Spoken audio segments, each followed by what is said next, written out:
ligar aí um pouquinho para começar. Começar com Marília Mendonça.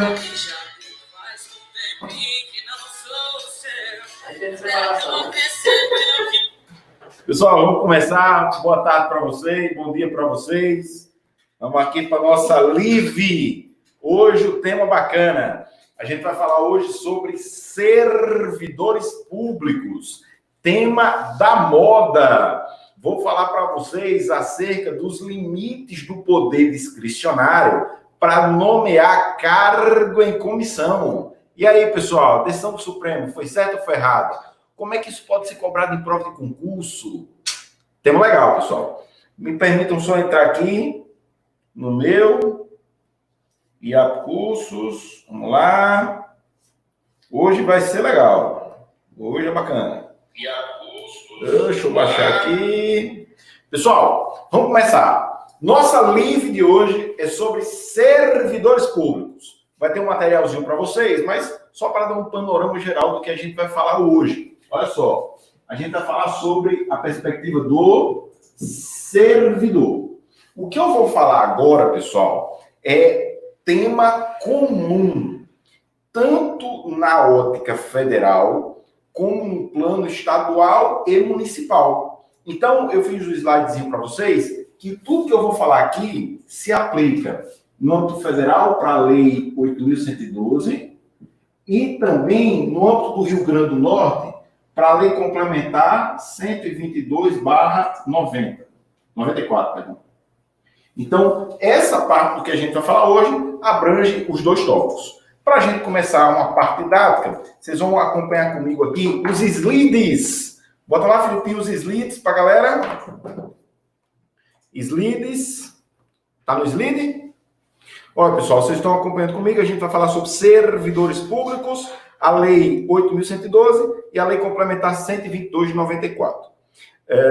Para a gente começar a parte do servidor público, a gente tem que entender e definir quem são os agentes públicos. Coloquei aqui no slide para vocês que existem na doutrina 4 classificações básicas dos agentes públicos: agente político, agente administrativos, agentes honoríficos e agentes delegados. Olha aqui para mim, Filipinho. Pessoal, agente público é o gênero que foi adotado no Brasil desde a Emenda Constitucional 19 de 98. Antigamente a gente falava muito de funcionário público. Esse termo, funcionário público, no direito público, administrativo e constitucional, ele é um tema já ultrapassado. A gente não usa mais essa expressão. A expressão que a gente usa hoje é servidor público. O termo funcionário público, hoje, ele só está utilizado no ordenamento jurídico, lá no Código Penal, porque ele define os crimes cometidos pelos funcionários. Mas aquela expressão lá do Código Penal, funcionário público, a gente tem que ler como se fosse agentes públicos. E eu vou colocar aqui no quadro para ficar mais didático. Então, se ligue. O termo, o gênero, são os agentes públicos. No Brasil, agente público é um gênero. Dentro desse gênero, existem várias espécies. Basicamente, para concursos públicos, são exigidas 4 espécies. Agente público é o gênero. Dentro desse gênero, eu tenho os agentes políticos. Nós temos os agentes administrativos, que é o que importa para nós. Aí a gente tem mais 2 agentes, que são pouco utilizados em prova de concurso. São os agentes honoríficos e, por fim, os agentes delegados. Então, eu tenho um gênero, agentes públicos, dentro desse gênero, 4 espécies: políticos, administrativos, honoríficos e delegados. Mais didático do que isso: agente político, as pessoas que têm vínculo político: deputado, senador, prefeito, vereador. O STF entende que o juiz de direito e o membro do MP também são agentes políticos, por extensão legal, porque eles desenvolvem uma função de Estado. há uma perspectiva que quer incluir os delegados de polícia também como agentes políticos, da mesma forma que o Supremo estendeu para juízes e promotores. Agentes administrativos, que é o que a gente tem que estudar, ele se perfaz em três: o servidor, ou o servidor público, ou empregado, ou o empregado público e o contratado, aquele cara que é contratado por um prazo determinado, por excepcional interesse público. Então, vamos lá. Agente público é o gênero, dentro do gênero. Agentes políticos, agentes administrativos, agentes honoríficos e agentes delegados. Agente político, os políticos. O Supremo entende que juiz e promotor também. Agentes administrativos, o servidor, o empregado e os contratados. Agentes honoríficos e agentes delegados não tem muita repercussão em provas de concurso. O que a gente tem que se ligar sempre é que o agente honorífico, ele é sempre uma pessoa temporária. É uma pessoa que é convidada ou que é convocada temporariamente para prestar um determinado serviço público. O exemplo claro, e o exemplo caricato dos livros, é o mesário. E o agente delegado é aquele que recebe a delegação de um serviço público. Você pode receber essa delegação por um contrato, através de uma licitação, ou você pode receber essa delegação por meio de um concurso público. Eu, Felipe, eu sou um agente delegado de serviço público. Eu sou delegatário de um serviço público por um concurso público de provas e títulos. Então, agente público é o gênero, dentro do gênero, 4 espécies: políticos, administrativos, honoríficos e delegados. Show? O gênero, que é agente público, engloba todo mundo. Esse gênero, ele é o que a gente deve interpretar hoje com a expressão funcionário público. Lá no Código Penal é definido os crimes praticados pelos funcionários públicos. Aí o próprio Código Penal define quem é o funcionário público. É aquela pessoa que tem vínculo com o poder público. Pode ser um vínculo direto, pode ser um vínculo indireto, pode ser um vínculo por concurso, pode ser um vínculo sem concurso. Então, a expressão funcionário público, ela é ampla. Se ela é ampla, ela abrange todo mundo. Se ela abrange todo mundo, eu posso definir que funcionário público é igual a agentes públicos. Todo mundo aqui, se cometer crime ligado à administração pública, com corrupção, concussão, prevaricação, é considerado para fins penais funcionário público igual a agente público. É o exemplo clássico do estagiário, que pode ser condenado por um crime funcional porque ele é um agente público. De boas? Daqui, pessoal, o importante para a gente é entender o agente administrativo, o servidor, o empregado e o contratado. Como é que a gente define a caracterização de cada um desses três? Servidores públicos, empregados públicos e contratados por um prazo determinado. Se a gente visualizar um exemplo de cada um desses, fica mais fácil a gente entender as características, as consequências. Então vamos lá. Servidor público, policial civil, policial federal, DEPEN. Empregado público, os funcionários das estatais, Banco do Brasil, Caixa Econômica Federal, EBC. Já os contratados são pessoas que são contratadas por um prazo determinado, por um excepcional interesse público. Exemplo de pessoas contratadas, a gente pode visualizar o professor substituto de uma universidade federal, a gente pode visualizar os recenseadores do IBGE, são contratados por um prazo determinado. Desses aqui, o que importa para a gente é estudar o servidor público, que justamente ele tem que ser regido por um estatuto. E cada servidor vai ter seu próprio estatuto de acordo com o seu ente federativo. Para ficar fácil entender, se eu sou servidor público federal, o meu estatuto é uma lei federal, a Lei 8.112. Se eu sou servidor público do estado do Rio Grande do Norte, o meu estatuto é uma outra lei, é a Lei Complementar 122. Se eu for servidor público do município de Natal, o meu estatuto é um outro, o decreto-lei 3.000 e alguma coisa. De boas? Tranquilo? Então vamos lá, para a gente entender. Eu tenho um gênero, que são os agentes públicos. Dentro do gênero, eu tenho 4 espécies. Uma dessas espécies são os agentes administrativos, que por sua vez se dividem em servidor, em empregado e em contratados. Fácil? De boas? Tranquilo.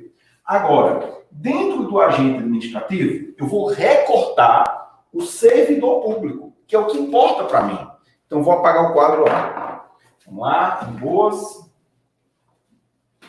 Vamos apagar aqui o quadro. Olha só, já entendi tudo. Agora eu tenho que ir para o servidor público. E aqui, pessoal, vem uma questãozinha que eu sempre pergunto em sala de aula, que um bocado de gente se enrola.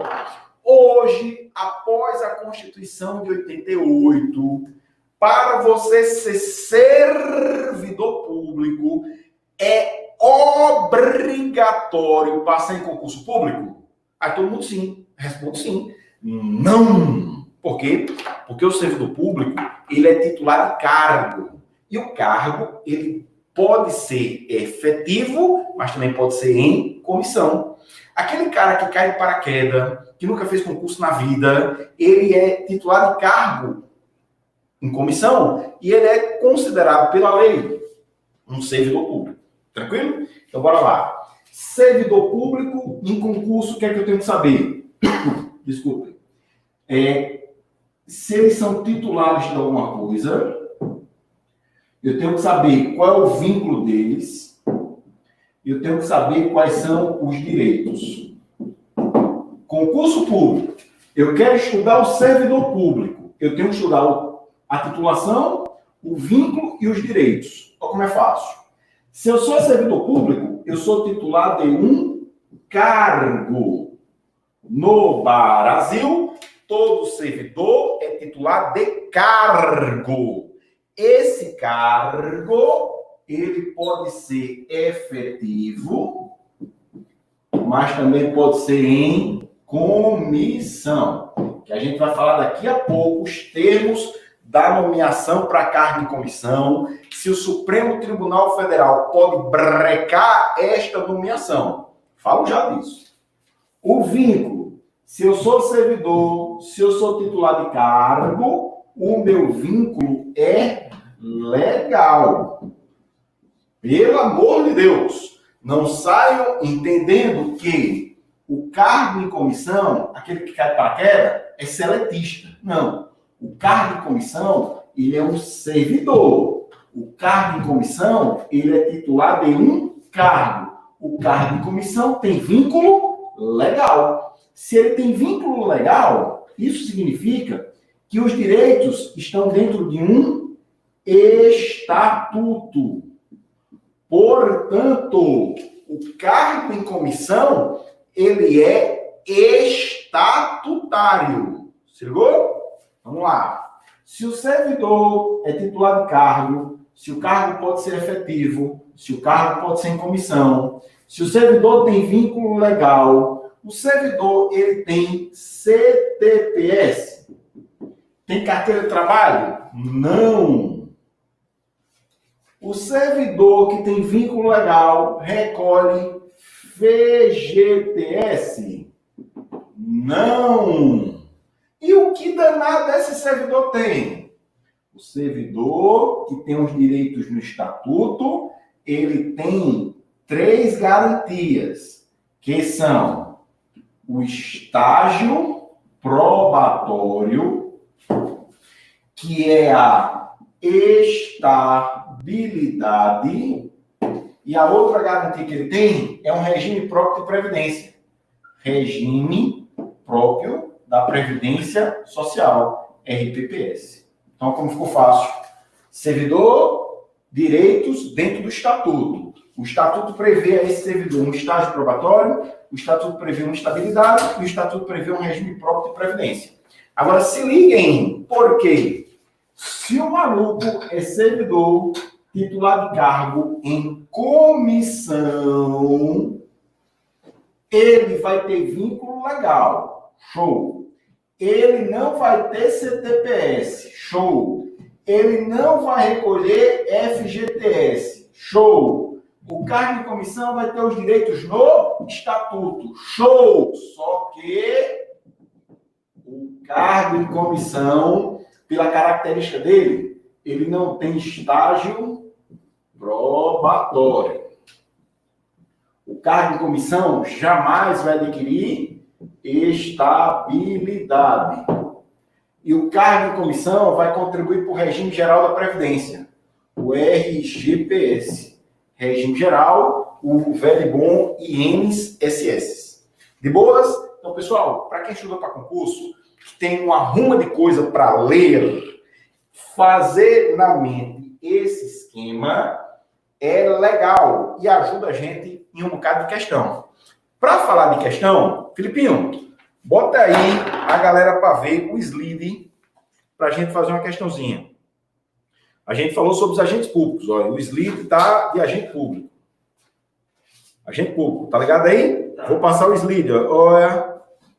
Slide. Eu só tô assistindo pela sandália de hoje. Ah, é? Vou mostrar. Pronto, pessoal. Primeira questãozinha para a gente entender. Olha só. Questãozinha sobre agente público para vocês verem como cai na prática. Vamos lá. Eu tô de sandália. Bora. Daqui a pouco eu mostro a sandália. Calma.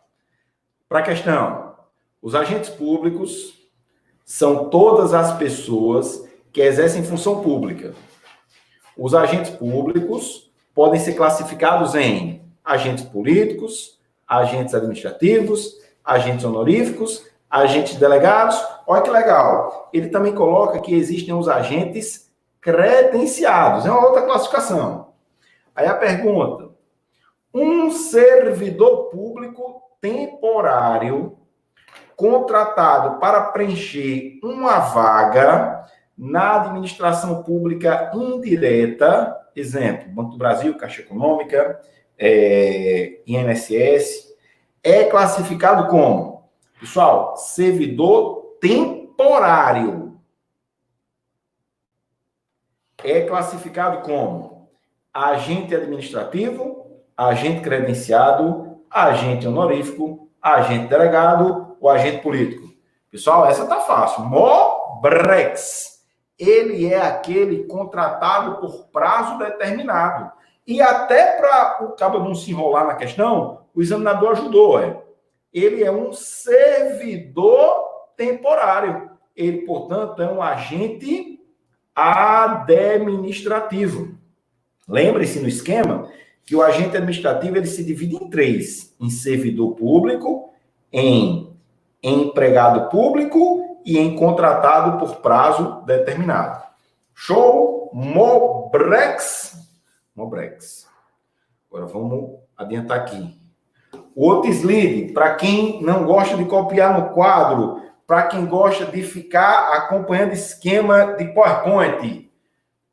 Servidor público é titular de cargo. Vínculo legal. Direitos no estatuto. E a previdência é o regime próprio. Lembre-se que, se for cargo em comissão, ele vai ser titular de cargo, ele vai ter vínculo legal, os direitos estão dentro do estatuto, só que a previdência não é para o regime próprio, é previdência para o regime geral da Previdência Social, igual a INSS. De boas? Tranquilinho de se entender? Agora vamos para cá. Slide. Como eu havia dito, o cargo pode ser efetivo e o cargo pode ser em comissão. Qual é a diferença? Cargo efetivo exige aprovação em concurso de prova ou de provas e títulos. E o cargo em comissão é livre. livre nomeação e livre exoneração. Filipinho, deixa eu ver só se é o próximo slide. Não, esse slide aqui é legal. Volto já para ele. Vou voltar aqui para esse. Vamos lá. Pessoal, só um esqueminha aqui para a gente fazer. Cargo efetivo exige concurso. Cargo em comissão é livre nomeação e livre exoneração. Filipinho, bota a galera para olhar aqui para mim, para eu fazer um estudozinho sobre cargo em comissão com eles. Pessoal, beber a aguinha. Olha só, galera. Cargo em comissão, que eu uso a sigla CC para ficar mais fácil, é aquele de livre nomeação e aquele de livre exoneração. A gente já sabe que o cargo em comissão é um servidor público. Cargo em comissão é um servidor público. O cargo em comissão é um estatutário. Ah, querem acabar com os cargos em comissão no Brasil. Vão nunca. Por que não vão nunca? Porque o panorama exige que tem que ter. O cargo em comissão são os apaziguados. Pessoal, uma vez eu li num certo livro que o cargo em comissão era bíblico. E quando eu vi isso, eu me assustei. Aí quando eu estava lendo o livro, o cara dizia lá, qual foi o primeiro cargo em comissão mundialmente famoso? Jesus Cristo. Por quê? Deus podia mandar qualquer pessoa para salvar o mundo. Ele mandou quem? Seu filho. Qual foi o critério que Deus usou para nomear Jesus para o cargo em comissão do Salvador do mundo? Critério de confiança. Então, cargo em comissão é aquele de livre nomeação. Livre exoneração. E o critério que se resolve para nomear cargo em comissão não é critério de beleza, não é critério de inteligência, não é critério de passar em concurso. O critério constitucional é de confiança. Cargo em comissão é de livre nomeação, é de livre exoneração, e o critério que eu escolho é um critério de confiança. Se liguem que tem decisão do Supremo Tribunal Federal que reputa inconstitucional uma lei exigir que o critério para cargo em comissão seja por seleção.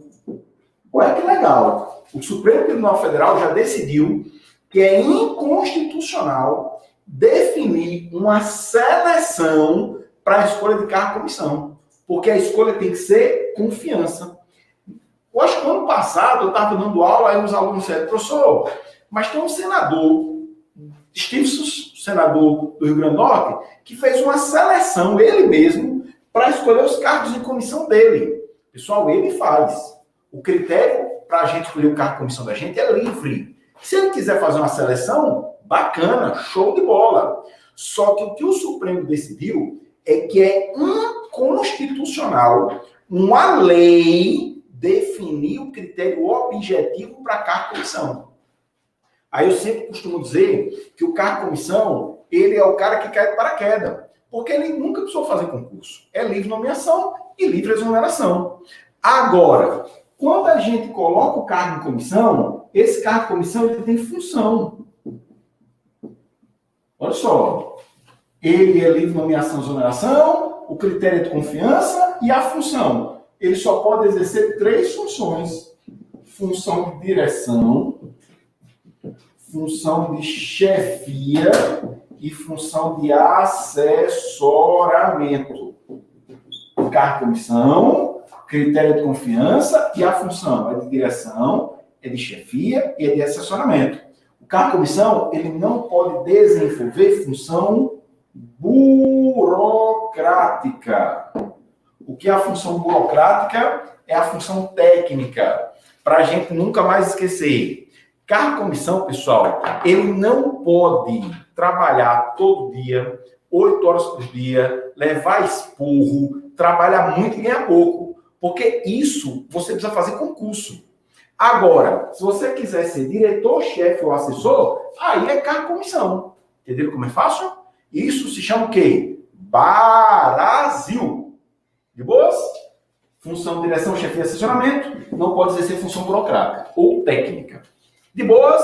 Agora que vem a parte legal. Filipinho, bota naquele slide. Pessoal, provavelmente isso vai ser cobrado em prova de concurso esse ano. A gente sabe que a gente está em pandemia, mas o mundo não parou. O segundo semestre já tem vários concursos, tá o DEPEN aí, e provavelmente eles vão cobrar, porque já cobraram para trás. Olha só que legal, pessoal. Fiz aqui um slide para vocês. Olha só. Coloquei esse slide para a gente refletir. E o que é que a gente tem que refletir? Nós tivemos uma decisão, semana passada, do Supremo Tribunal Federal se metendo na escolha de uma função de confiança por parte do presidente da República. E eu coloquei esse slide para mostrar para vocês que, independente de partido, independente de posição ideológica, nós já tivemos o mesmo entendimento do Supremo para a escolha de um cargo de comissão de ministro. Vixe, pessoal, a decisão lá do rapaz da Polícia Federal e a decisão do Lula Molusco é igual. Como é que é igual? Vou votar e olha aqui para mim. Qual o critério constitucional que a gente escolhe cargo comissão? Critério subjetivo de confiança. Você escolhe o cargo comissão por livre nomeação e livre exoneração.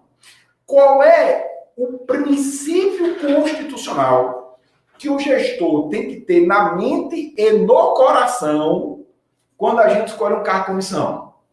A supremacia do interesse público. Eu vou escolher essa pessoa para cargo comissão porque eu confio nela. E qual é o princípio constitucional que me dá suporte? O interesse público. Show! Aqui só um adendo. Há uma diferença entre você ser cargo em comissão e você ter função de confiança. Bem rapidinho, olha aqui para mim. Rapidão.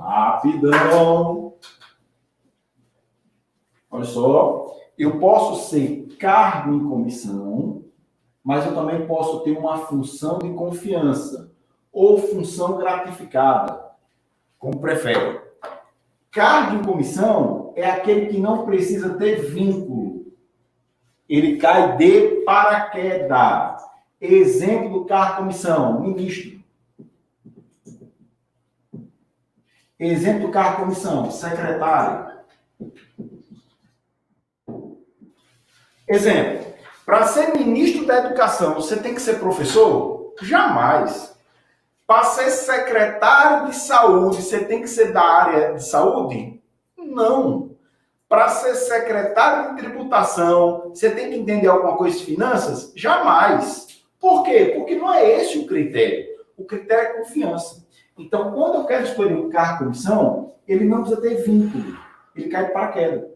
Agora, para você ser designado para uma função de confiança, você tem que ser titular de cargo efetivo. Se liga na malandragem. Para ser cargo em comissão, não precisa ter vínculo. Exemplo ministro, exemplo secretário. Para ter função de confiança, você tem que ser titular de cargo efetivo. Exemplo, o diretor ou superintendente da Polícia Federal. Para eu escolher o número 1 da Polícia Federal, eu escolho qualquer um dentre os delegados da Polícia Federal. Porque lá, o superintendente da PF é uma função de confiança. Então, quando eu designar, reparem que eu não nomeio função de confiança, eu designo. Por que eu designo? Porque ele já foi nomeado. E por que ele já foi nomeado? Porque para ter função de confiança, você tem que ser titular de cargo efetivo. Então, ele já foi nomeado. Para você designar uma função de confiança, você tem que ser titular de cargo efetivo. Agora, tanto o critério para escolher esse, como critério para escolher esse, é o critério de confiança. É o critério livre. Só que lembrem, é confiança, mas tem que estar na base do quê? Do interesse público. Aí, Filipinho, bote aí na tela para a galera acompanhar comigo essa leitura, por favor. Tá na tela? Pessoal, vou riscar aqui para a gente fazer a comparação. A primeira tela que eu coloquei para vocês é essa imagem aqui.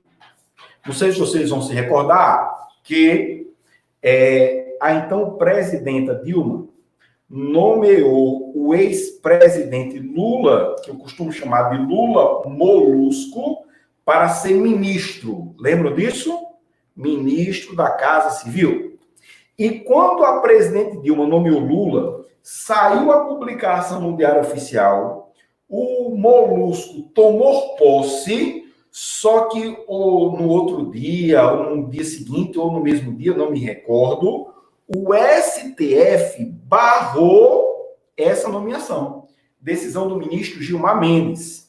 E o que é que o ministro Gilmar Mendes disse? Que a nomeação do Molusco para ser ministro não tinha suporte no interesse público. Houve um abuso de poder. O abuso de poder, aí, pessoal, eu não estou dizendo com minhas palavras, viu? Eu estou dizendo com as palavras do ministro Gilmar Mendes.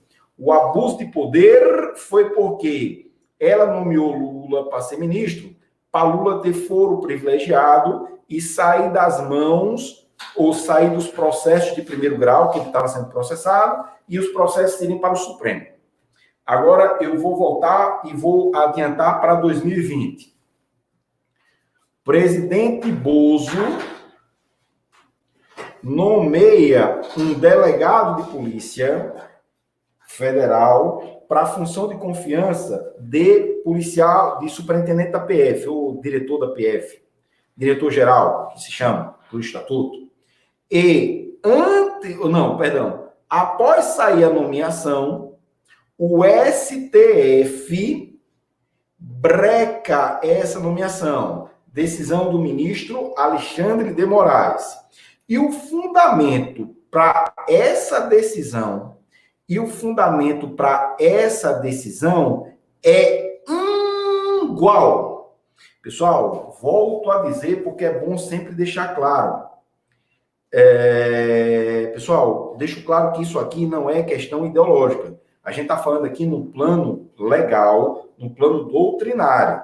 Então, não há ideologia aqui, não. Só estou dizendo que o fundamento do Supremo para brecar essa é igual ao fundamento do Supremo para brecar essa. O fundamento dos dois é igual. Por quê? Vou passar o slide aqui. Ó. O gestor, ele tem o poder discricionário. E o poder discricionário, justamente, é aquele poder que permite atuar com liberdade. O gestor tem liberdade de agir nos termos da lei. Essa liberdade é baseada no binômio conveniência e oportunidade. Show! Só que essa liberdade do poder discricionário, ela tem limites. E quais são esses limites? O limite do discricionário é justamente a lei. Ora, qual é o fundamento que eu havia dito para vocês que permite nomear alguém para um cargo, comissão ou para uma função de confiança? O fundamento é o interesse público. Aí, olha o que o Supremo diz. Na hora que se nomeia e não há esse interesse público, se pratica o que a doutrina chama de teoria do abuso de poder. E foi com base nisso que nós tivemos a decisão do Supremo do ministro Alexandre de Moraes e a decisão do Supremo do ministro Gilmar Mendes. Porque a teoria do abuso de poder, ela se divide, que se pratica abuso de poder quando se age com excesso de poder e quando se age com desvio de poder. No excesso de poder, se extrapola a competência. E no desvio de poder se muda a finalidade. Tanto a decisão de Lula Molusco como a decisão de Bolsonaro, o Supremo Tribunal Federal entendeu que nomear uma pessoa e não buscar esse interesse público é praticar abuso de poder na modalidade desvio de poder, porque se mudou a finalidade. De boas? Tranquilão? Então, a nomeação para cargo em comissão é livre, só que essa liberdade é com base no interesse público. Se esse interesse público não é que existe, se pratica abuso de poder na modalidade desvio, porque se muda a finalidade. Quer ver como isso acontece na prática? Em prova de concurso? Questãozinha para a gente refletir. Estão acompanhando aí comigo? Questãozinha para a gente ver se faz. Olha só a questãozinha. Vamos lá. Considerando os conceitos de abuso de poder, excesso de poder e desvio de poder, assinale a alternativa em que a hipótese apresentada está corretamente identificada como espécie de uso indevido do poder. Olha que legal. Com base na teoria do abuso de poder, excesso ou desvio, marque a alternativa que tem uma espécie de uso indevido do poder. Vamos lá, primeira questão. Excesso de poder. A gente sabe que no excesso, vou botar aqui, ó, se extrapola a competência. E no desvio se muda a finalidade. Vamos lá. No excesso de poder, o servidor deixa propositadamente de praticar ato de sua competência, estando presente o dever de agir. B. Desvio de poder. Remoção de um servidor para outro setor como medida disciplinar pela prática de infração administrativa. Desvio de poder. Demissão de um servidor improbo realizada por sua chefe imediata, sendo que tal competência é da autoridade máxima. E a letra D, excesso de poder, qualquer forma de abuso de poder ou desvio de poder, perpetrado por agente público no exercício da função. Pessoal, eu vou começar de baixo para cima. Olha só. A letra D não é excesso. Por que não é excesso? Porque ele está falando qualquer forma de abuso de poder ou desvio. Ele está usando o gênero. Aqui é a teoria do abuso de poder. Não é excesso de poder, é a teoria do abuso. C. Desvio de poder. Lembrando, desvio de poder é mudança da finalidade. Demissão de um servidor improbo realizado por sua chefe imediata, sendo que tal competência é da autoridade máxima. Pessoal, não é desvio de poder, é o excesso, se extrapolou a competência. B. Desvio de poder. Lembrando, desvio de poder se muda a finalidade. Remoção de um servidor para outro setor como medida disciplinar pela prática de infração. Certo. Inclusive, isso aqui é o exemplo clássico dos casos de desvio de poder ou desvio de finalidade. E a letrinha A, só para a gente completar. Excesso de poder, servidor deixa propositalmente de praticar um ato de sua competência, estando presente o dever. Não é excesso porque você não extrapola a competência. Resposta certa, letrinha B de beijo. Viram como isso cai na prova, pessoal? Pronto, Filipeto? Peraí, Filipeto, eu acho que tem mais um slide aqui que eu faço com a galera. Vamos lá. Poder discricionário a gente já falou. Já falou. Eu pulei essa questão aqui com vocês, pessoal. Vamos fazer aqui, por favor.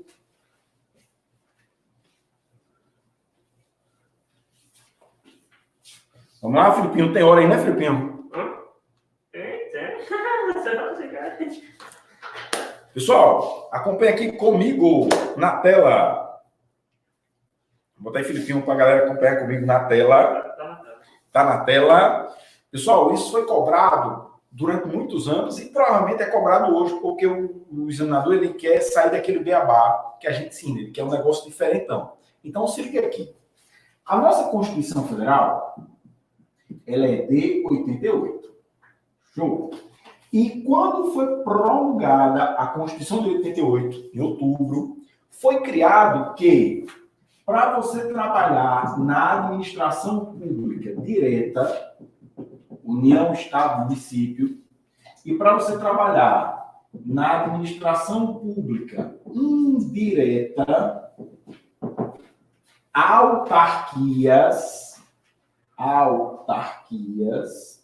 você tem que ter um regime jurídico único. Olha só, em 1988, a Constituição Federal definiu que para trabalhar na administração pública direta e para trabalhar na administração pública indireta, autarquias, INSS, DETRAN, UFRN, você tem que adotar o regime jurídico único. O que era o regime jurídico único? Tanto aqui como aqui, só podia ter um único regime. E foi adotado o regime de servidor público. De boas? Fácil de entender. Constituição de 88, administração direta e administração indireta, autarquias, regime jurídico único. Todo mundo era servidor público. Aí aqui é que entra o pulo do gato. E quem não era servidor? Por exemplo, imaginem vocês que eu fui contratado para trabalhar na UFRN como seletista. Quando veio a Constituição de 88, lá no UFRN, autarquia, eu era CLT. E a Constituição diz que todo mundo tinha que ser servidor. Então, olha que legal. Quem não fosse servidor era exonerado. Ou demitido, como preferem alguns. De boas? E por que isso aqui é um problema? Cadê isso aqui, ó? Antes da Constituição Federal de 88, a gente tinha uma outra normativa constitucional.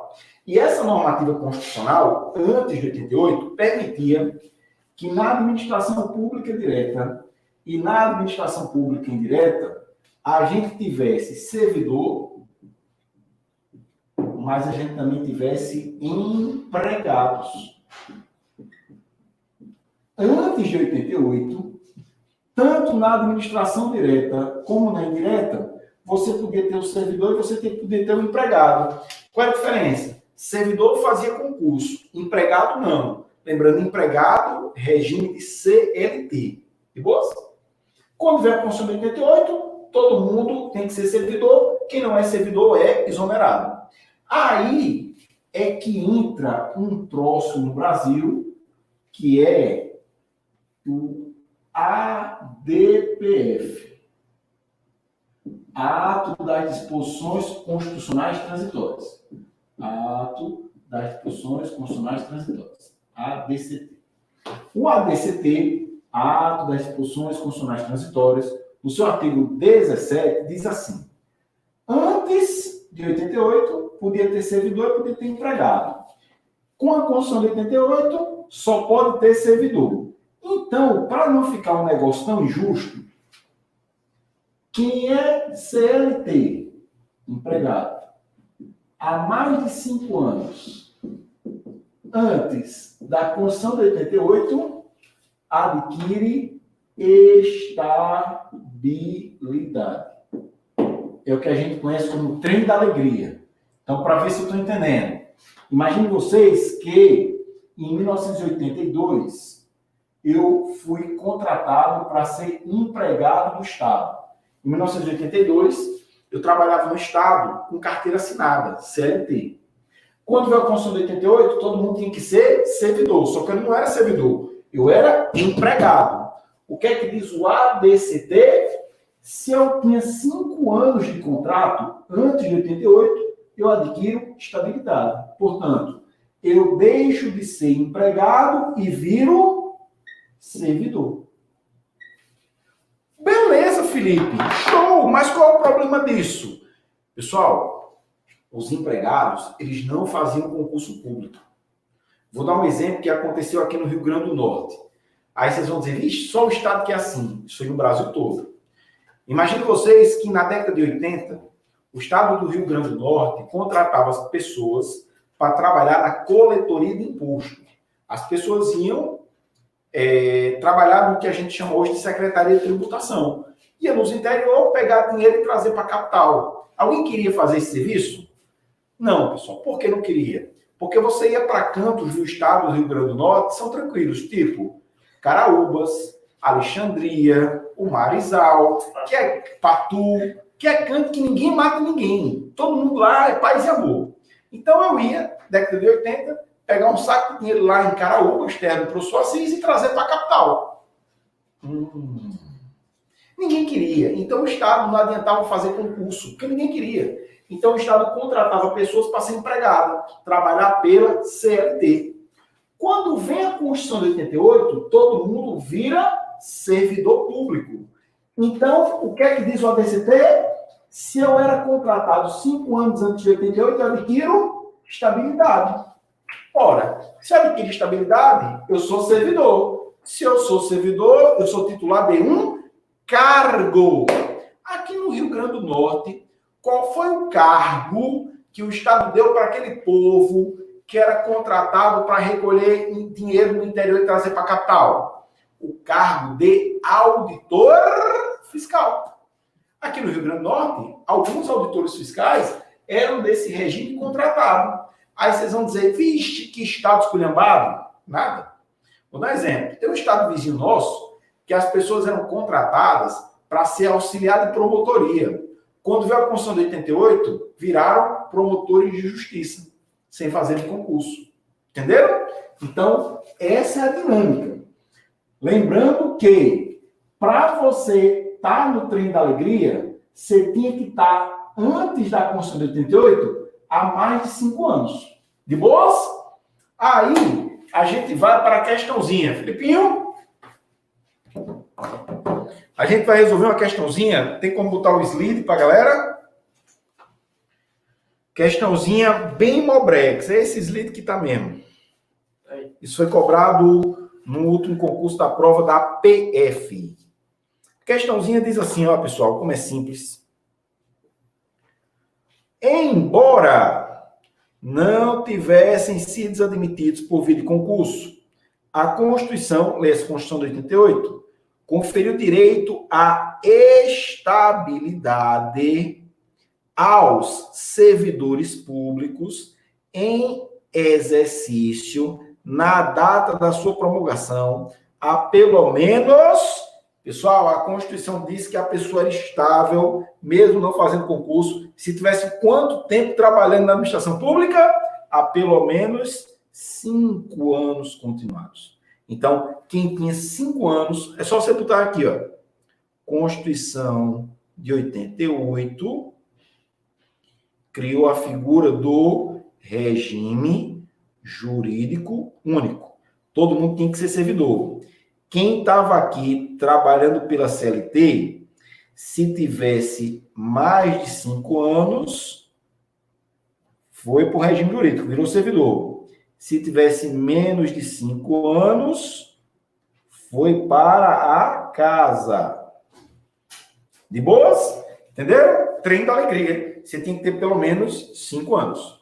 Fácilzinho? Filipinho? Aqui a gente já falou, abuso de poder já falou. Esse slide para a galera. Tá no slide, Filipinho. Olha só.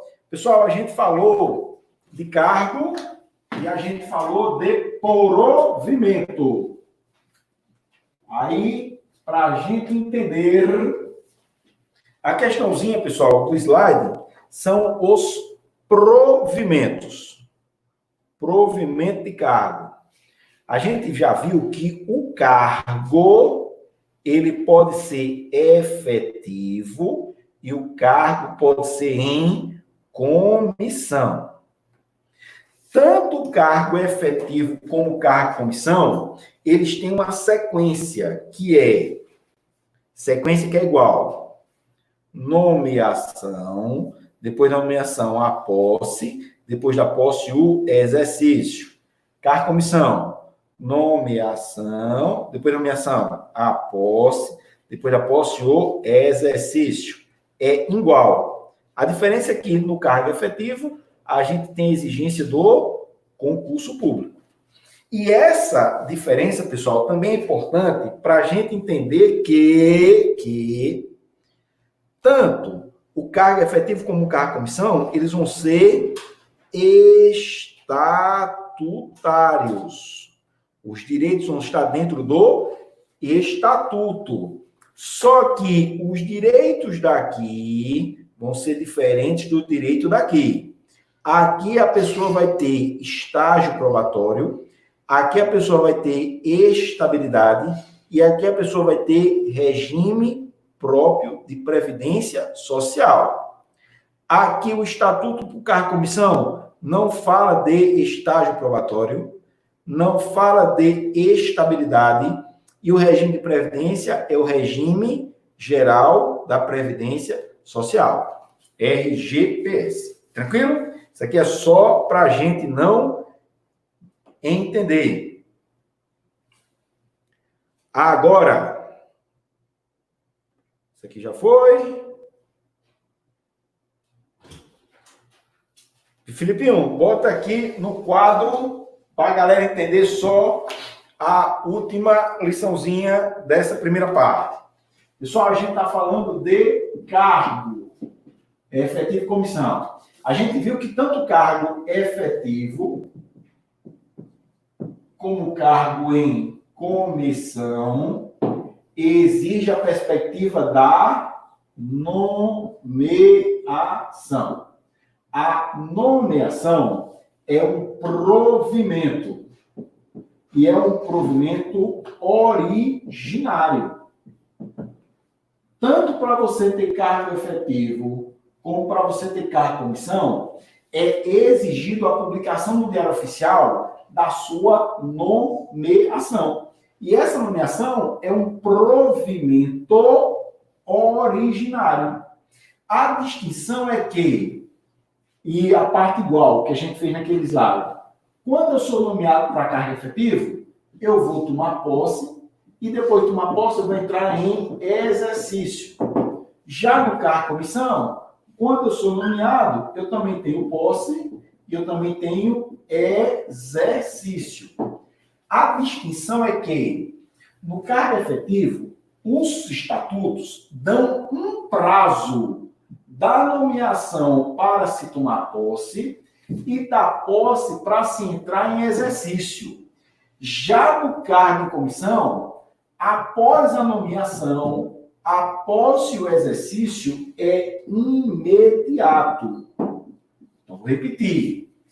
Fui nomeado para cargo efetivo. As leis dão um prazo, os estatutos resguardam um prazo. Que prazo é esse, Felipe?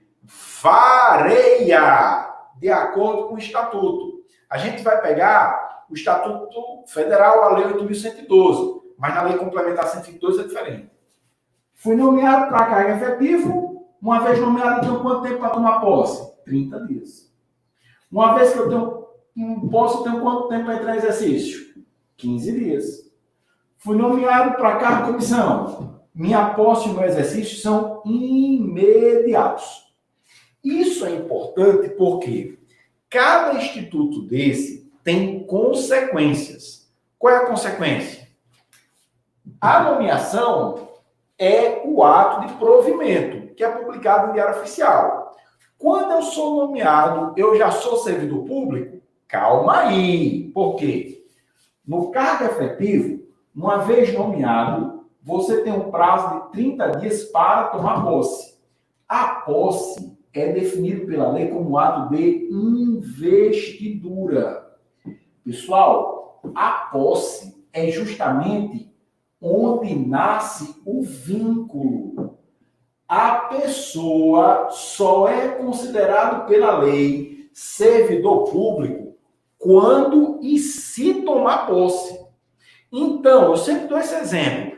Esse exemplo é pesado, Felipe, mas a gente guarda no coração. Estudei a vida toda. sempre estudei. Quando eu estudava, passei no concurso público. Ave Maria, graças a Deus. Fui nomeado. Tô com o diário oficial na minha mão, me balançando, porque eu passei no concurso. Show!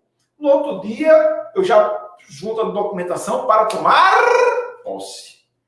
Fui dormir e o meu grau de felicidade era tanto que eu tenho um mal súbito e morro. Eu morri. Ora, e aí? Não vai acontecer nada, porque eu não sou servidor público. Aquilo que eu fiz a vida toda, estudar, não valeu de nada. Por quê? Eu só vou ser servidor quando e se eu tomo posse.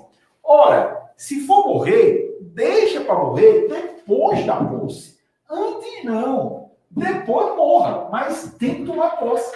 Porque a posse é onde nasce o vínculo. Você só é servidor quando e se você tomar posse. Por quê? Porque a posse é a assinatura do termo. Você chega lá na administração pública e assina o termo. Aquela assinatura é justamente o termo onde eu vou me investir, daí vem o nome ato de investidura, como servidor público. Essa assinatura não é exigido que seja a própria pessoa, já que é permitido por procuração pública. Você tome posse, tenho vínculo, já sou servidor. Aí a lei federal me dá 15 dias para eu entrar em exercício, para eu começar a trabalhar. E o que é começar a trabalhar, pessoal? Acordar cedo, dar os 8 horas de expediente, ser ético, cumprir com os deveres legais. Isso se dá com um exercício. Me lembro como se fosse hoje um professor aqui do IAP, que eu não vou dizer o nome, que passou no concurso para agente da Polícia Civil no estado da Paraíba. E ele dá aula de português. Não estou dizendo o nome dessa pessoa. Ele ficou num grau de felicidade tão grande quando foi nomeado, que ele já ligou para mim perguntando se a partir daquela nomeação ele podia fazer empréstimo consignado no Banco do Brasil. Calma, amigo, porque você só foi nomeado. Você só vai ser alguém na vida quando tomar posse. No outro dia, ele juntou toda a documentação, foi para João Pessoa e tomou posse. Ligou para mim, tomei posse, já sou alguém na vida? Eu disse, já, professor Mourão, você agora é um servidor público. Aí ele olhou para mim e disse, já posso fazer um empréstimo consignado? Não, professor Mourão. Aí disse, putz, eu não já tomei posse? Já. Mas enquanto você não entrar em exercício, enquanto você não começar a trabalhar, você não vai ganhar. Você só ganha quando trabalha. Então, a remuneração, o início do estágio probatório começa no dia do exercício. De boas? Pessoal, por que eu estou colocando isso? Porque aqui tem uma pegadinha do malandrão. E o examinador sabe disso.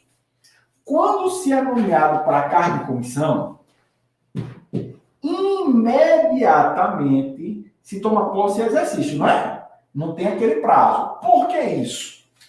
Pessoal, porque aqui que vem a malandragem. Se liga no esquema. Olha, quando é que nasce o vínculo? Quando é que você pode bater nos peitos e dizer, sou servidor público, minha vida valeu a pena? Você pode fazer isso com esse vínculo quando você tem cargo efetivo a partir do dia que você toma posse. Agora, quando é que eu tenho vínculo no cargo de comissão? O cargo de comissão, o vínculo começa com a própria nomeação.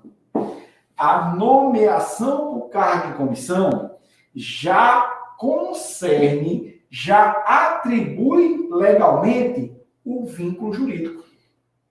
É por isso que o cargo de comissão, uma vez nomeado, a posse e o exercício são imediatos, não há intervalo de prazo.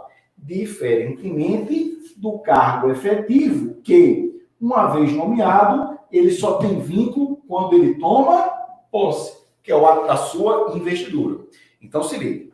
Tanto efetivo como em comissão, eles tomam posse. Acontece que a natureza da posse aqui é uma, a natureza da posse aqui é outra. Como assim? O vínculo do cargo efetivo se dá com a posse. O vínculo do cargo e comissão se dá com a própria nomeação. Agora, para perturbar mais ainda a cabeça da gente. E quando eu sou designado para a função de confiança? Vou botar aqui, ó. Função de confiança. Eita! Lembra da função de confiança? A função de confiança é aquela pessoa que já tem um cargo efetivo. O exemplo que a gente estava dando lá no início da aula, do superintendente da Polícia Federal. Para o presidente da República nomear o diretor-geral da PF, tem que escolher alguém que já é delegado da PF, porque a pessoa já tem que ser titulada em cargo efetivo. Quando é que nasce o vínculo da função de confiança? Lembre, função de confiança não é nomeado, é designado. Por quê? Porque esse vínculo dele já existiu, pessoal. Vamos lembrar, a função de confiança, a pessoa tem que ser titular de cargo efetivo. Então, para ter função de confiança, você já tem que ser titular de cargo efetivo. Se você já é titular de cargo, é porque você já tem vínculo. Entendeu? Então, vamos lá. Vínculo, show. Nessa perspectiva, Filipinho, vamos lá. Vou colocar aqui, pessoal, uma questãozinha para a gente entender sobre cargo em comissão com os colegas.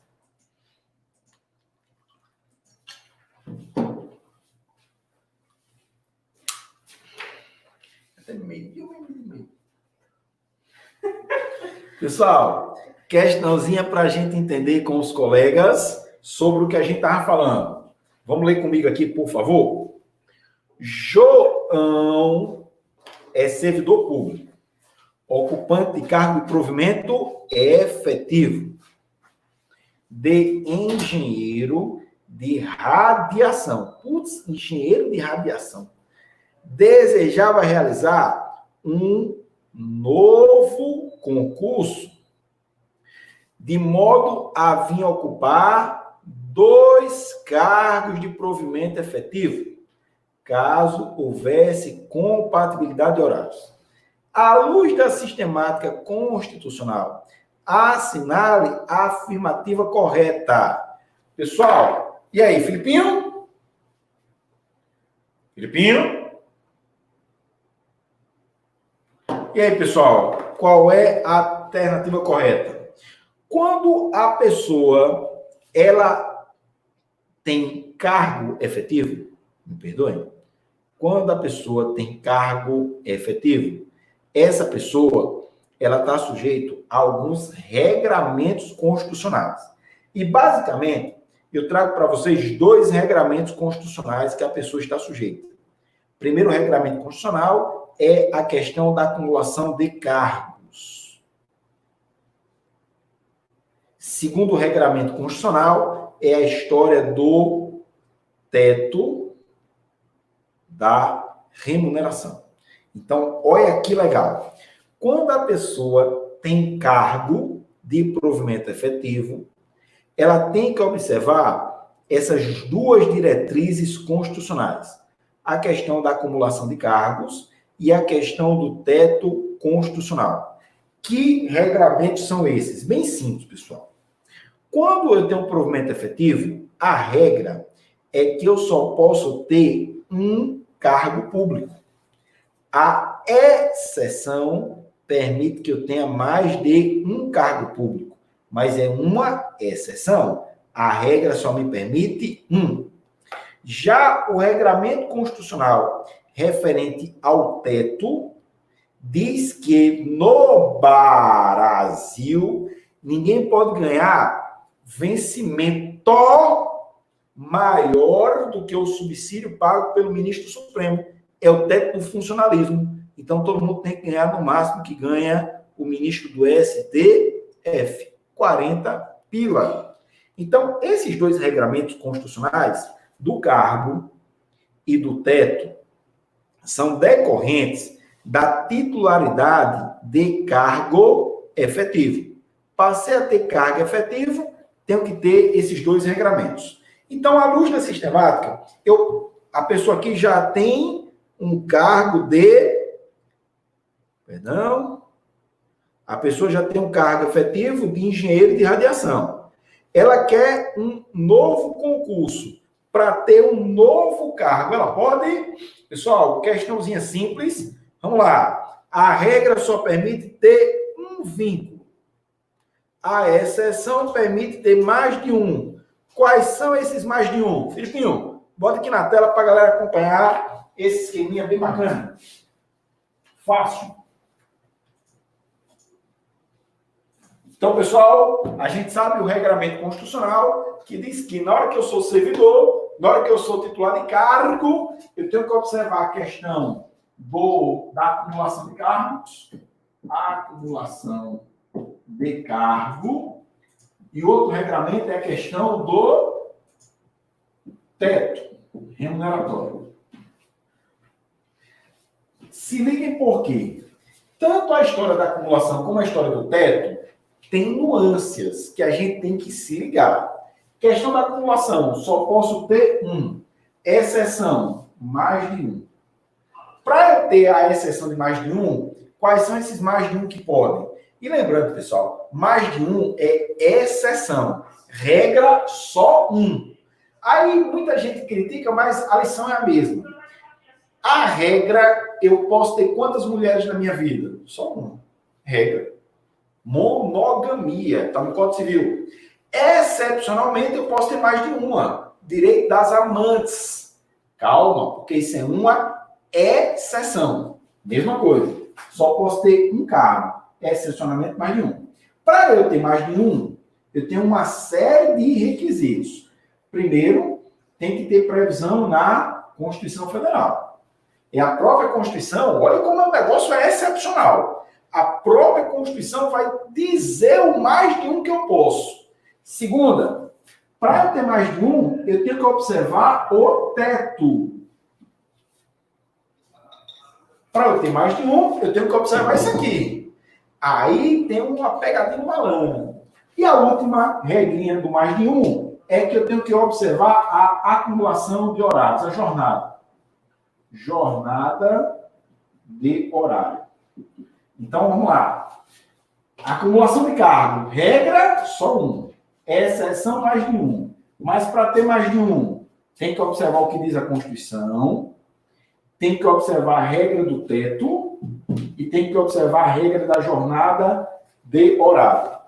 Dessas três regrinhas, se liguem porque em 2018, o Supremo Tribunal Federal teve uma decisão referente à questão do teto. Antigamente, se entendia que se eu tivesse dois cargos acumuláveis, tipo, eu era juiz e professor universitário, um técnico e um juiz, show, é possível, professor e juiz. A regra era que o teto não se dava em cada um, se dava na soma dos dois. Então, quando somasse o de juiz e o de professor, tinha que estourar e bater no teto. A decisão do Supremo de 2018 foi diferente. Ela disse o seguinte, olha, o teto é em cada um. Então, você pode ser juiz recebendo o teto e pode ser professor recebendo o teto. Olha que legal. Eu sou juiz, 40 pau, meus vencimentos. E eu sou professor, 20 mil. Show! Porque o teto não é na soma. O teto hoje é em cada cargo. Show? Outra decisão do Supremo referente à acumulação de cargo com relação à jornada. O servidor público, ele tem uma jornada semanal mínima e uma jornada semanal máxima. Qual é a jornada mínima? 20 horas semanais. Qual é a jornada máxima? 40 horas semanais. Lembra que pode acumular mais de um? Quando a pessoa tem dois cargos da área da saúde, é possível 40 horas, não na soma, mas 40 horas em cada cargo. Área de saúde, as 40 horas da jornada semanal, não é na soma dos dois, é em cada cargo. Beleza? Show! E quais são os mais de um que a Constituição permite. A Constituição Federal traz, no artigo 37, inciso 16, aquela regrinha básica que a pessoa pode acumular mais de um cargo se observar a seguinte regra.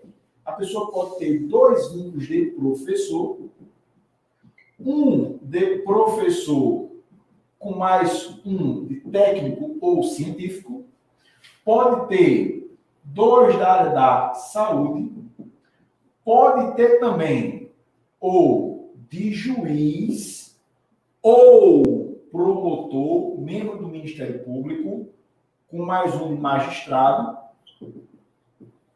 magistério não, magistério, professor, e é possível o vereador que tenha compatibilidade de horário. Então, a regra constitucional, galera, é essa aqui. Você pode ter 2 de professor, um de professor com mais um de técnico ou científico, 2 da área da saúde, juiz ou promotor com mais um de magistério e o vereador desde que tenha compatibilidade de horários. Daqui, o que se costuma cobrar muito em prova é a questão da figura do cargo técnico ou científico, que pode acumular com mais um de professor. Esse cargo técnico não é técnico pelo nome. Não é o nome do cargo de técnico administrativo que vai dizer que ele é técnico. O cargo técnico é aquele que exige área específica do conhecimento científico. Então, vou fazer concurso para a Polícia Federal. Você, agente da PF. Qual o critério? Qualquer nível superior. Ele não está me exigindo um critério ou uma formação de uma área específica. Se ele está exigindo que é qualquer nível superior, esse cargo é chamado de burocrático. E o cargo burocrático é inacumulável. Agora, olha como é diferente. Vou fazer concurso para a Polícia Federal. Vou ser delegado. Para ser delegado, é exigido uma área específica do conhecimento científico. Você tem que ser bacharel em Direito. Então, se exige a área específica, é um cargo técnico. Eu posso ter mais um de professor. Outro, na própria PF, eu vou fazer concurso para perito. Tem que ser engenheiro. Exige área específica. Então, é definido como cargo técnico ou científico. Lembrando sempre que a gente está se referindo aqui a cargos públicos e empregos públicos. Não entra aqui iniciativa privada. Iniciativa privada, pessoal, quanto mais melhor. Aqui é só vínculos públicos. Show? Então, essa é a regrinha da acumulação. Filipinho, bota lá para a questão. Tem alguma coisa para falar sobre a DEPEN? A DEPEN, tu bota depois da questão aquela tela? Não, bota agora, show, bota aí, DEPEN. Pessoal, me permitam aqui fazer a nossa propaganda do nosso preparatório para a DEPEN. Lembrando, você não vai ser mais agente penitenciário, você vai ser agente federal de execução penal. Nome bonito para bexiga. Então, nós temos um preparatório para a DEPEN, pessoal, show. O nosso preparatório, ele custava R$ 649. Tá quanto, Filipinho? Com desconto, tá meio motorzinho. Esse valor de 649, pessoal, vocês vão ter um desconto de 20%. Fica R$ 522. Se fizer a matrícula hoje dizendo que assistiu minha live, eu vou arrumar um desconto para vocês e vai custar R$ 500. Eu pago os 22.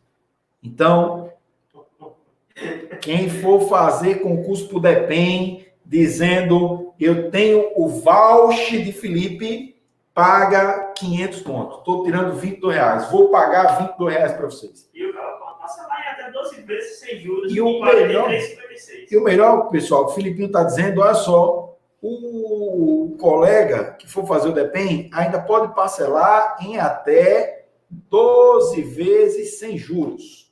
Nós temos as aulas 100% online teórico e questões, material exclusivo, tutoria, simulados. Nós, com esse concurso do DEPEN, pessoal, a gente vai fazer um negócio bem bacana. A gente vai fazer simulados corrigidos. Show! O aluno da gente ele vai estar sempre preparado, além do conteúdo teórico, também questões simuladas. Isso é chamado de estudo reverso.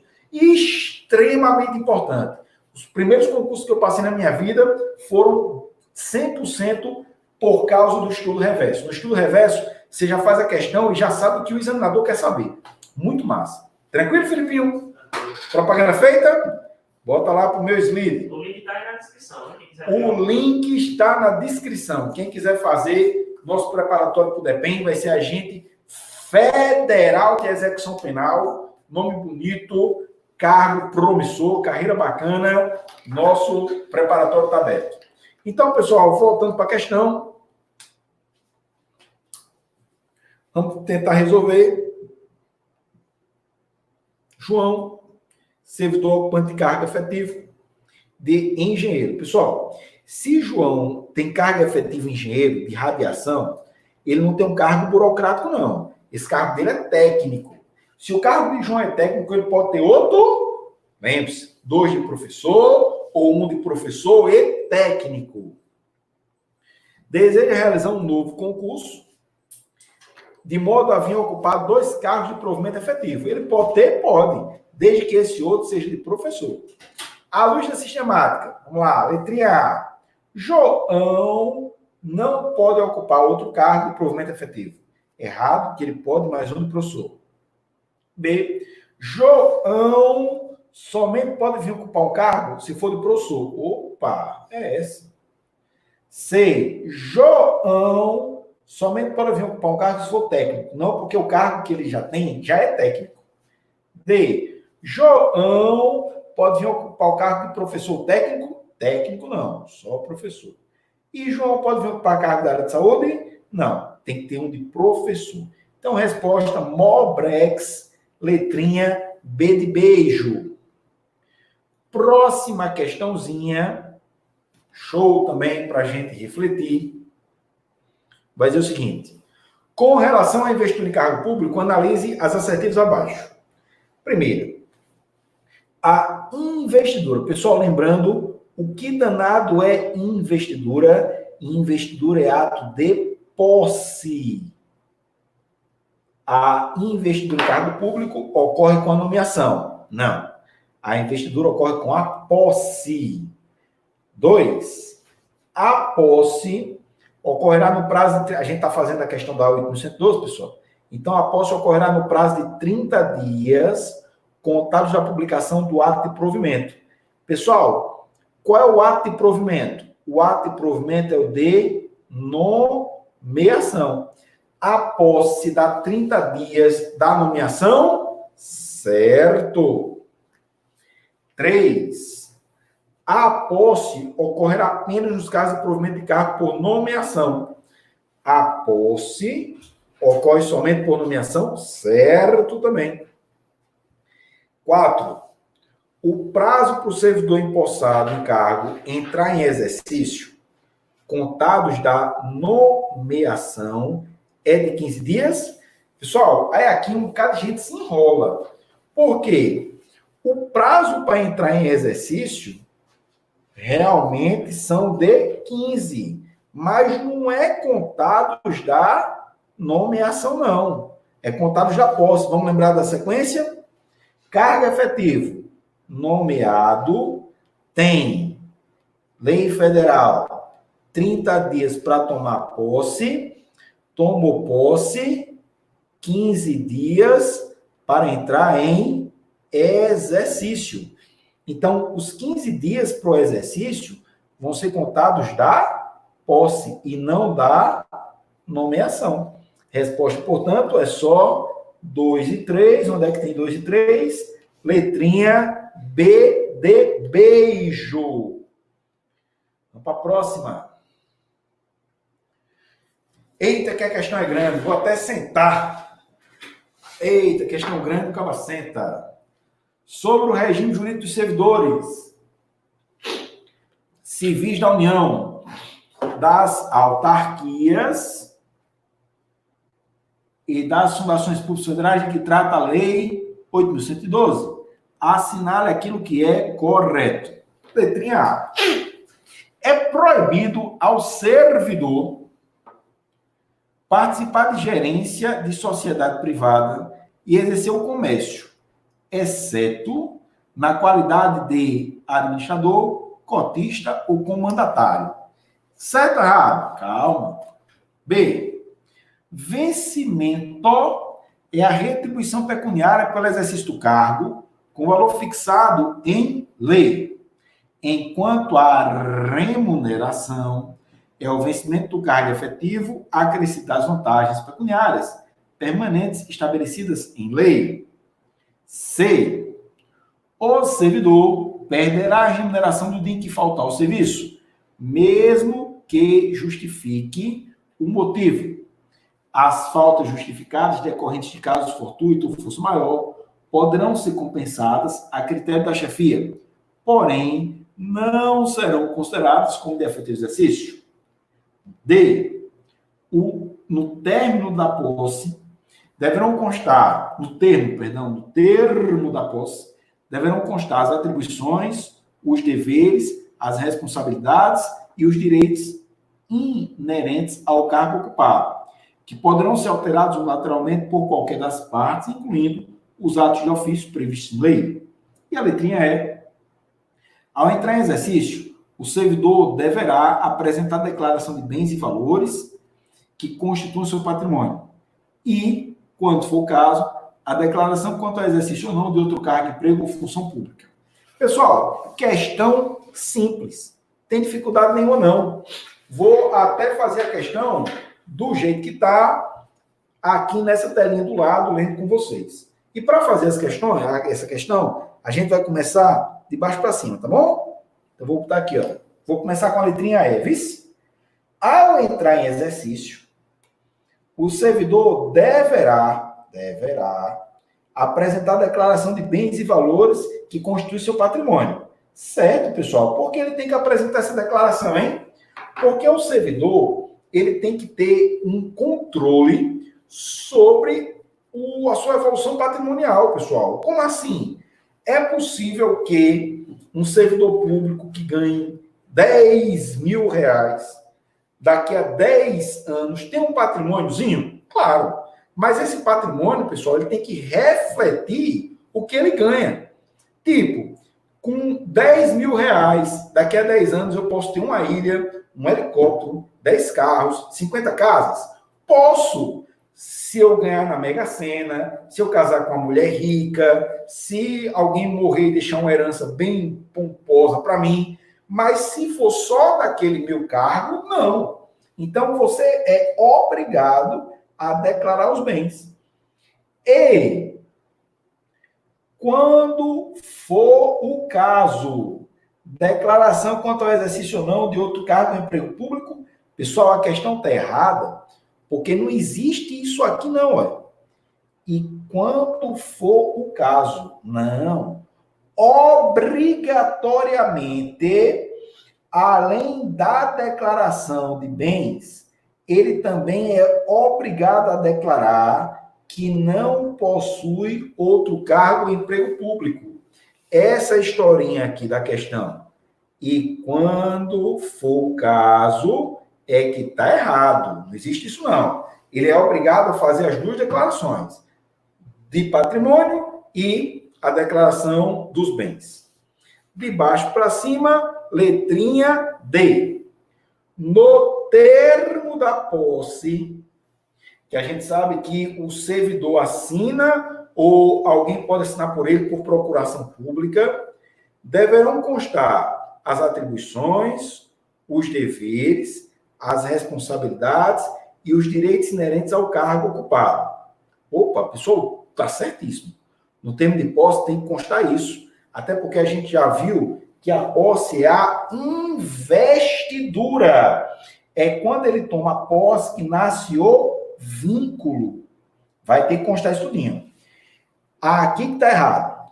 Que poderão ser alterados unilateralmente por qualquer das partes, incluindo os atos de ofício, pessoal, não poderão ser alterados unilateralmente, não. Isso aqui está troncho. Até porque a posse, ela não tem natureza contratual. A posse é um ato administrativo condicionado. Não é contrato, não. É errado. De baixo para cima, letrinha C. O servidor perderá a remuneração do dia em que faltar o serviço. Até aí está certo, pessoal. Se você não vai trabalhar, você não vai ganhar. Óbvio. Mesmo que justifique o motivo. Opa, pessoal. Se ele justifica, ele não perde, não. Então isso aqui já está errado. As faltas justificadas decorrentes de caso fortuito, evento imprevisível, força maior, evento inevitável, poderão ser compensadas? Claro. A critério da chefia? Claro. Porém, não serão considerados como defeito de exercício? É errado, porque serão. Vamos para a próxima? B. O vencimento é a retribuição pecuniária pelo exercício do cargo com valor fixado em lei, enquanto a remuneração é o vencimento do cargo acrescido das vantagens estabelecidas em lei. E aí, pessoal, tá certo ou errado? Certo. Filipinho, daqui a pouco você vai aqui para o quadro. A B tá certa, pessoal. Daqui a pouco eu vou para o quadro. Deixa eu só explicar o erro da A. O erro da A é esse aqui, ó. É proibido ao servidor participar da gerência de sociedade privada e exercer o comércio, exceto na qualidade de cotista, administrador, comandatário. Pessoal, como administrador, não. Como cotista ou comandatário, ele até pode, mas ele tem que ser sócio minoritário. Ele sempre tem que ter menos de 50%. Ele não pode ser o sócio majoritário, mas ele só pode ser o cotista e o comandatário minoritário. Administrador nunca, salvo se ele tiver de licença, para tratar de interesse particular. Então, a resposta correta, letrinha B de beijo. Aí, Filipinho vai botar aqui na tela, para explicar a questão da remuneração, que está na alternativa B.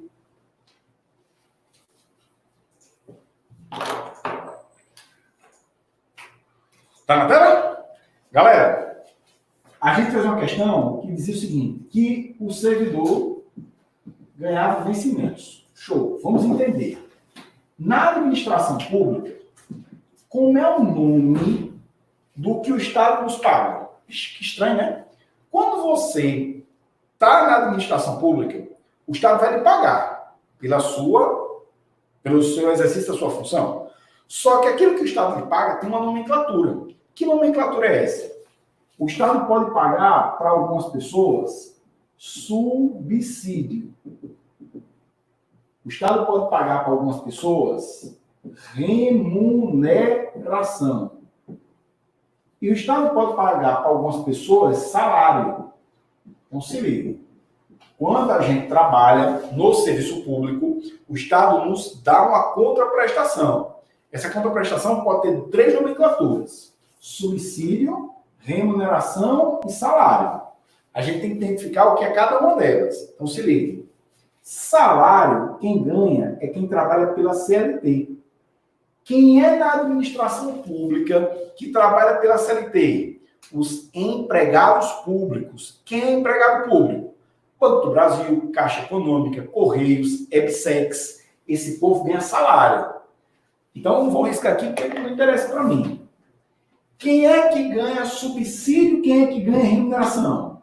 O subsídio, quem recebe, são algumas carreiras, como policial, como agentes políticos, deputado, vereador, juiz. Quem ganha subsídio também? Os membros da AGU, Advocacia Geral da União. Quem ganha subsídio também? Defensor público. Esse povo ganha subsídio. Outro, auditor fiscal, ganha subsídio. E o subsídio é caracterizado por ser um pagamento através do que se chama de parcela única. Quem ganha subsídio ganha uma parcela única. E nessa parcela única não pode ganhar nenhum acréscimo e nenhuma vantagem. Por quê? Você ganha só a parcela única. Tipo, eu sou policial. Policial ganha subsídio. Então, eu não ganho, no final do mês, adicional de insalubridade, adicional noturno, adicional de risco de vida, porque como a minha parcela é única, é um valor X, 10 mil, 50 mil, 20 mil, nesse valor não pode ter nenhum acréscimo ou nenhuma vantagem. Você só pode ganhar aquela parcela única. Salvo se aquilo que você está ganhando tem natureza indenizatória. Então, quem ganha subsídio ganha a parcela única. A única coisa a mais é aquilo que tem natureza indenizatória. E o que é que tem natureza indenizatória? Diária tem natureza indenizatória. Ajuda de custo tem natureza indenizatória. Auxílio transporte, auxílio moradia, porque tudo tem natureza indenizatória. Então, ele pode ganhar isso a mais. De boas? E a remuneração? Vai ganhar a remuneração quem não ganha subsídio nem salário. E o que é essa remuneração? Remuneração, na lei do servidor, também é chamada de vencimentos. Então, pessoal, toda vez que vocês virem essas duas palavras, isso é igual. Remuneração é a mesma coisa de vencimentos. E o que é que significa? Que quem ganha remuneração ou vencimentos ganha o vencimento básico somado às vantagens. Quem ganha remuneração ou vencimentos ganha o vencimento básico mais vantagens. O que é um e o que é outro. As vantagens podem ser adicional, gratificação e a indenização. Remuneração é um vencimentos, que representa o vencimento básico mais as vantagens. Adicional, gratificação, indenização. Show? É por isso que na questão que nós fizemos, a letrinha B era a letrinha correta. Tranquilo? Esqueminha para a gente gravar no coração. Agora vamos para a próxima questão. Próxima questãozinha. Questãozinha que fala de concurso público. Questão eu botei aqui para vocês entenderem, pessoal, que teve uma decisão do Supremo recente sobre concurso extremamente importante. Filipinho, questãozinha para a galera.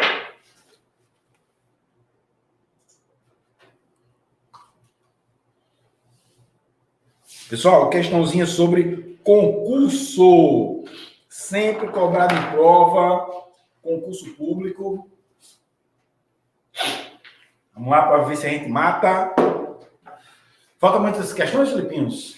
Muitos slides? Pessoal, só um instantinho para a gente ver os slides aqui, só para eu ter uma noção do tempo aqui, para eu não me alongar muito e nem me alongar pouco. 3 questõezinhas? Pronto, pessoal. Eu vou usar o tempo aqui direito. Não. Essa aí, Felipe. Vamos lá, pessoal. Questãozinha sobre concurso. Vou ler com vocês aqui. Vamos lá. Com relação aos concursos. Letrinha A. A circunstância do candidato aprovado em concurso já ter sido nomeado e se encontrar em estágio probatório, constatando-se fraude no certame, o servidor não pode ser exonerado sem a observância do devido processo legal e do princípio da ampla defesa. E aí, pessoal, vou ler de novo. Quando eu fiz essa questão, inclusive, eu marquei essa letra A, que eu fiz uma leitura rápida, mas está errado. Vou ler de novo. A circunstância do candidato aprovado em concurso já ter sido nomeado. Então, ele já está servidor.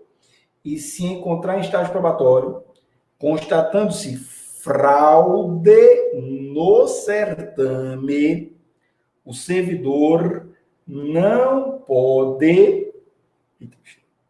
Calma, eu apertei errado. O servidor não pode ser exonerado sem observância do devido processo legal. Pessoal, certo ou errado? Pessoal, essa questão está errada. Como?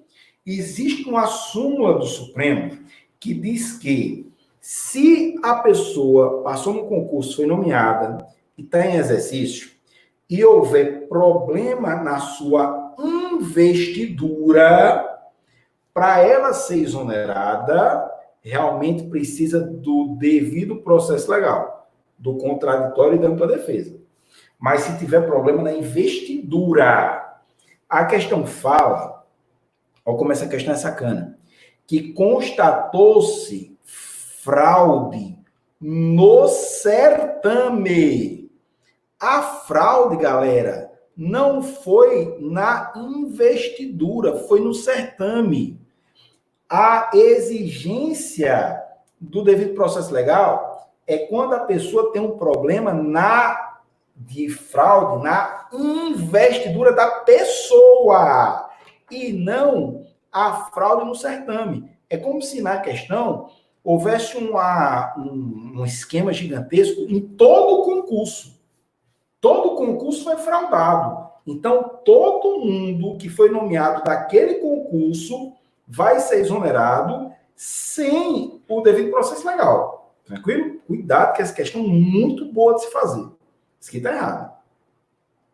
B. Tratantes de concurso para preenchimento de vagas para cargos, a simples convocação dos aprovados por publicação no Diário Oficial é inconcebível e alegar o ferimento ao princípio da moralidade, razoabilidade e eficiência. E aí, pessoal, calma, vou passar. O prazo de validade do concurso será de 2 anos, prorrogável uma vez por igual período. E sua prorrogabilidade deve estar estabelecida por lei ou, pelo menos, pelo edital. E aí, pessoal? O prazo de validade do concurso será de 2 anos. Pessoal, será de até 2 anos. Até, não é de 2. Pode ser de 1, pode ser de 6 meses. Prorrogável uma única vez por igual período. Sua prorrogabilidade deve estar estabelecida em lei ou, pelo menos, no edital, certo? Mas está errado porque não são de 2, é de até. Letrinha D. O concurso por região é, acima de tudo, inconstitucional, por extrapolar a discricionariedade conferida ao administrador, propiciando um verdadeiro abuso de poder. Pessoal, isso está errado. Concurso por região, o Supremo entende que é constitucional, é perfeitamente possível. E a letrinha E de elefante diz que a banca examinadora do concurso pode elaborar perguntas decorrentes de atualização legislativa superveniente. A lei veio depois.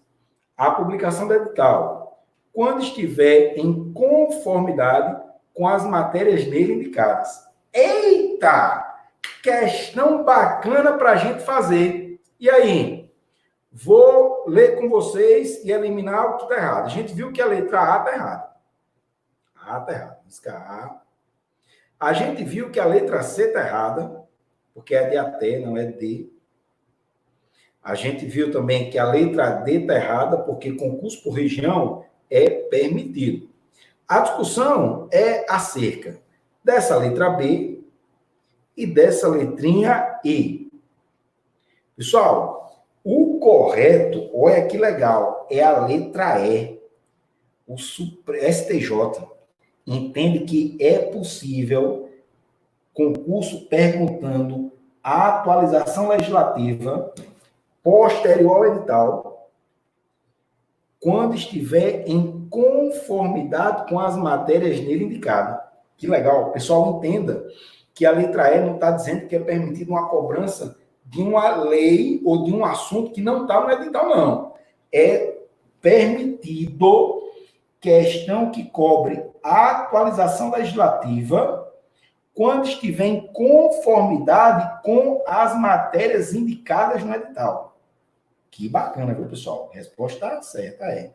O erro da B é porque essa B é troncha. Tratando-se de concurso para preenchimento de vagas para cargos, a simples convocação dos aprovados por publicação de diário oficial é inconcebível. É alegar o ferimento ao princípio da moralidade, razoabilidade e eficiência. Pessoal, é alegar principalmente a ofensa à lei, porque você tem que ser convocado pessoalmente, por notificação pessoal. Mas os princípios que fazem referência à questão estão errados. Letra correta, pessoal, é a letrinha E. Questão bacana, viu? Essa aqui, show. Próxima questão. Considere as afirmativas a seguir, tendo em vista as disposições da Lei 8.112. Primeira, o servidor estável só perderá o cargo em virtude de sentença judicial transitada e julgada? Pessoal, errado. A estabilidade hoje, ela se perde em virtude de 4 hipóteses. A sentença judicial é uma dessas hipóteses. A gente tem processo administrativo disciplinar, a gente tem o excesso de despesa com pessoal, a gente tem também, se não for aprovado, nas avaliações periódicas de desempenho. Então, não é só essa. 2. A exoneração de cargo-comissão e a dispensa da função de confiança dá-se-á somente a juiz da autoridade competente. Pessoal, quando eu sou nomeado cargo-comissão, eu só saio se a autoridade competente me botar para fora? Não, eu posso sair a pedido. Então, o somente é que está troncho. A pedido também pode. E o 3, o vencimento do cargo efetivo, acrescido das vantagens de caráter permanente, é irredutível, certo? Texto da lei, resposta, letrinha C de carinho. E a próxima questão. Vamos lá. Diz assim. Sobre a possibilidade do servidor estável perder o cargo, assinale a alternativa que é incorreta. O servidor estável só perderá o cargo se for reprovado em avaliação de desempenho. Pessoal, questão parecidíssima com o que a gente fez anteriormente. O servidor estável, ele perde o cargo em 4 situações. Vamos lembrar das 4? Sentença judicial transitada e julgado, processo administrativo disciplinar, se não passar nas avaliações periódicas de desempenho e o excesso de despesa com o pessoal. Só não. Eita, o servidor estável poderá perder o cargo. É certo, pessoal, ele pode, desculpe. Eu não estou dizendo que é só essa, não. B. Caso ocorra a perda do cargo para fim de redução de despesas públicas com funcionalismo, o servidor exonerado fará jus à indenização fixada em lei. Pessoal, certo. Se houver excesso de despesa com o pessoal, o servidor perde o cargo e ele vai ganhar uma indenização, se ele for estável. Quanto é essa indenização, Felipe? Olha que legal, a indenização vai ser de metade dos vencimentos que ele recebeu. Como é justo, como é bom. E a letrinha C, o servidor estável poderá perder o cargo em virtude de sentença, em virtude de processo administrativo disciplinar, que reconhece sua conduta em sentido de coagir subordinado, afiliar-se à associação ou partido político. Pessoal, realmente, processo disciplinar é uma forma de perder o cargo. Acontece que coagir subordinado, afiliar-se a partido político, não é caso de demissão, não. Isso é caso de advertência. Então, essa está troncha. E a D, o servidor estável poderá perder o cargo em virtude de sentença judicial. Pode, transitar no julgado. São 4 hipóteses. A sentença é uma delas. A questão errada, pessoal, é a letrinha C. Filipinho, acabou? Me despedi da galera aqui. Estou aí. Pessoal, Essas eram algumas questões recentes sobre a perspectiva do servidor público que eu queria trazer para vocês. Principalmente, pessoal, a questão do judiciário fazer ativismo, se imiscuir, adentrar na esfera da discricionariedade do gestor na escolha de cargos em comissão. É possível, sim, com base na teoria do abuso de poder, excesso e desvio. Isso é recorrentíssimo em questão de prova de concurso. Queria trazer isso para vocês, também outras questões a mais. Lembrando o nosso convite do IAP online para o nosso preparatório para o DEPEN, concurso bacana. Se liguem que a gente já está terminando essa pandemia, se Deus quiser. Segundo semestre do ano, a gente já tem concursos agendados, a gente já tem prova de concurso marcada, e se Papai do Céu nos abençoar e a Nossa Senhora nos proteger com o seu manto, a gente sai dessa. Beijo no coração de vocês, estamos juntos aqui.